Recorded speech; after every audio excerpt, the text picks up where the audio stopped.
જોતાં જ મોંમાં પાણી આવી જાય અને એકદમ ટેસ્ટી ચટકારેદાર ઠંડી માટેની સ્પેશિયલ ચાટ બનાવીશ. હેલો ફ્રેન્ડ્સ, હું છું શીતલ. તમારું સ્વાગત છે મારા કિચનમાં.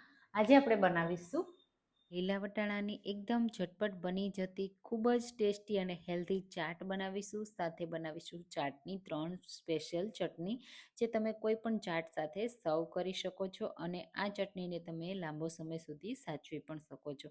તો એકદમ ટેસ્ટી ચટકારેદાર આ ચાટની રેસીપી બનાવવાનું ચાલુ કરીએ. સૌથી પહેલાં આપણે મીઠી ચટણી કે આંબલી ખજૂરની ચટણી બનાવવા માટે આંબલી અને ખજૂરને પલાળી દેશું. તો ખજૂર કરતાં આપણે આંબલી થોડી ઓછી લેવાની છે અને સાથે એકદમ પરફેક્ટ કલર આવે ને એના માટે આપણે સૂકા કાશ્મીરી લાલ મરચાં જો હોય ને તો એડ કરવાના, નહીંતર સ્કીપ કરવાના.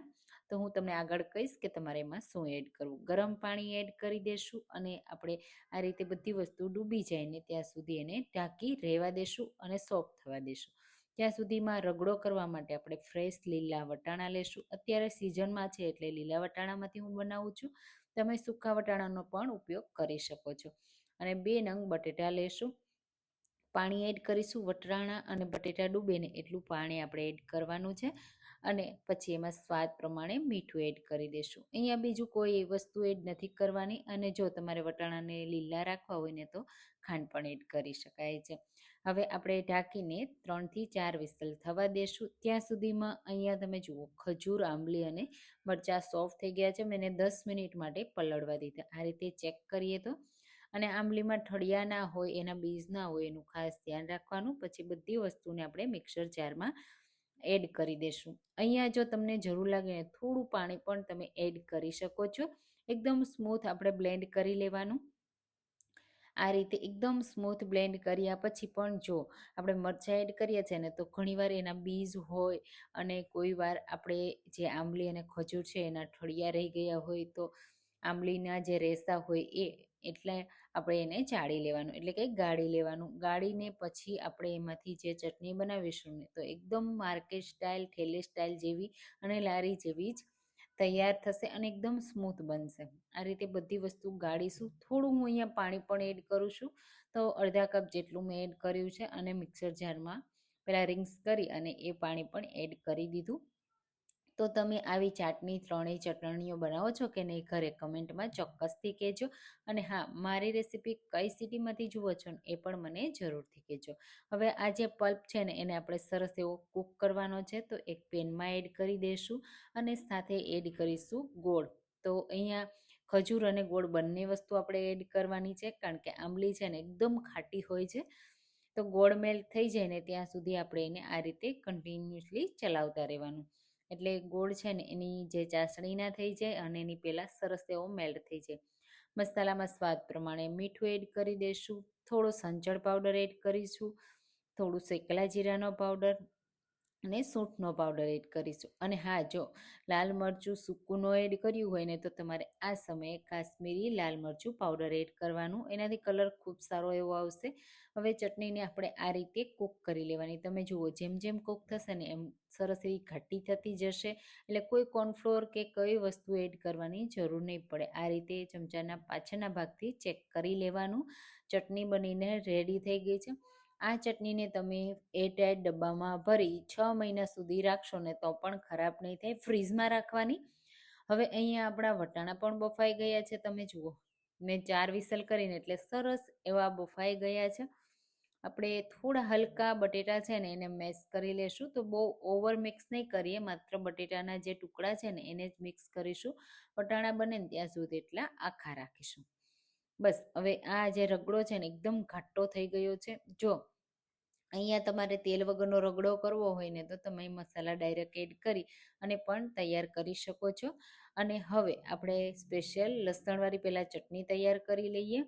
એના માટે સૂકા મરચાંને મેં પલાળીને રાખ્યા હતા. લસણ, આદું, મીઠું એડ કરીશું અને ચાટ મસાલો એડ કરીશું અને સાથે ખાંડ એડ કરીશું અને લીંબુનો રસ એડ કરીશું. બહુ સરસ એવી આ ચટણી પણ તમે 2 મહિના સુધી પણ ફ્રીઝમાં બનાવી રાખશો ને તો પણ ખરાબ નહીં થાય. સાથે પાણી એડ કરી દેશું. પણ આ ચટણીને જો પાણી એડ કર્યું છે ને એટલે ફ્રીઝમાં જ રાખવાની, બહાર નહીં રાખવાની. જ્યારે તમારે યુઝ કરવાની હોય ને ત્યારે જ બહાર કાઢવાની. અને ચટણી બનીને રેડી થઈ ગઈ છે. આ ચટણી તો ઇન્સ્ટન્ટ બની જાય છે. તો તમે એમ જ પણ બનાવી શકો છો. તો આપણી એકદમ ટેસ્ટી લસણ મરચાંની ચટણી થઈ ગઈ. હવે રગડા માટેનો મસાલો કરી લઈએ. માટે આદુ, મરચાં, તીખા મરચાં અને મોળા મરચાં 2 લીધા છે. લીલા ધાણા અને ફુદીનાના પાન લેશું. એનાથી બહુ સરસ એવી ફ્લેવર આવશે. પેસ્ટ તૈયાર થઈ ગઈ છે. તો 1 ચમચી તેલ એડ કરીશું અને તેલમાં આપણે એડ કરીશું જીરું, હિંગ અને તૈયાર કરેલી મસાલાની પેસ્ટ. એમાંથી અડધી મેં યુઝ કરી છે અને અડધી અહીંયા મેં યુઝ નથી કરી.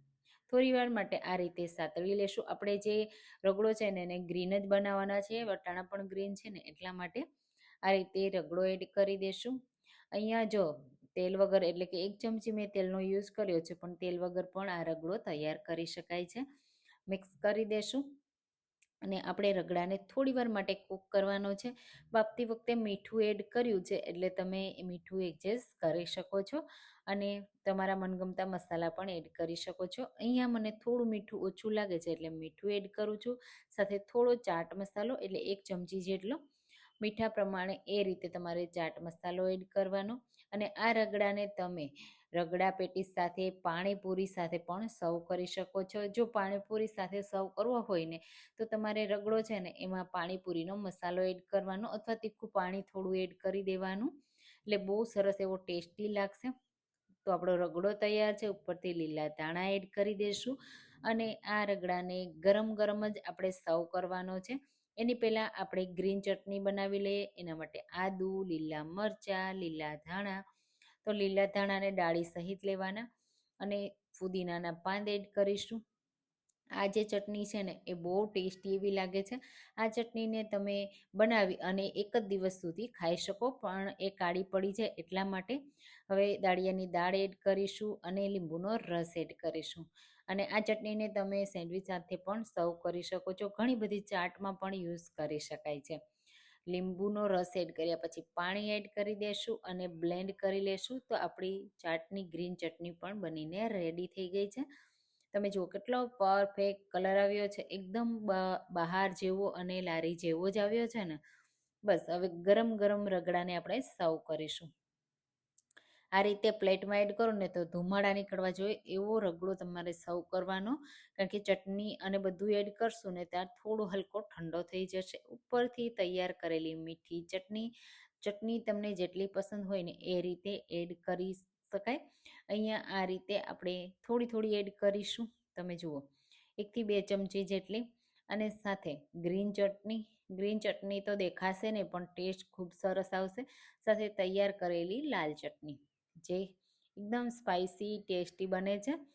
અને હવે આપણે એડ કરીશું ઉપરથી ઝીણા કટ કરેલા ટામેટાં. જો ચાટમાં તમે જે વસ્તુ એડ કરતા હોય ને બધી એડ કરી શકાય.